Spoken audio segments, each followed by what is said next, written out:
One of the biggest complaints for beginning meditators is I'm all over the place. I'm completely distracted. This is a huge problem in my own practice. I think it's pretty much universal unless you're, enlightened or dead. So we've designed an entire course alongside my friend Sharon Salzberg here to help you stay focused using the breath. Now, I want to say right up front, there are some people for whom the breath is a complicated object of meditation. It makes them anxious. Some people even hyperventilate. For those people, and for everybody really, we're going to do another course that uses non-breath objects to help you stay focused.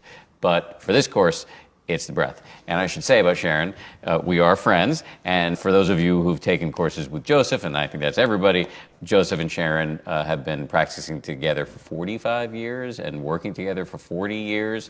And they co-founded the Insight Meditation Society. So thanks for doing this. Thank you. Let's do it. People say this to me all the time. I imagine they say it to you all the time, which is, you don't understand. I get it. Meditation is good for you, but you don't understand. I can't do it because my mind is too busy. What do you say when people say that to you? Sometimes I say, people like you are my people. Like, those are the people I really like to speak to or be with the most. Mostly, I think that happens because we have all these concepts of what should happen when we meditate. So sometimes people continue on.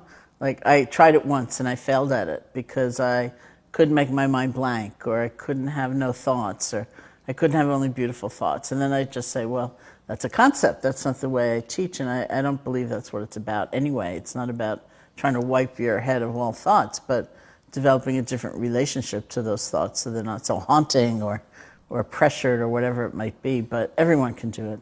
But the fact of the matter is, when you're having thoughts during meditation, it isn't what you're supposed to do, right? You're supposed to be focused on the breath. So that it is confusing. I'd like to reframe that supposed to.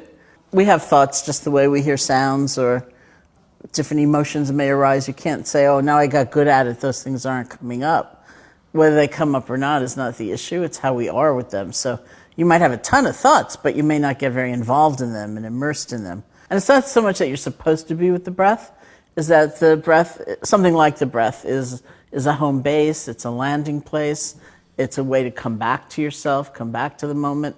So if anything, the thing that is impossible to measure, which is the coming back, is the actual goal.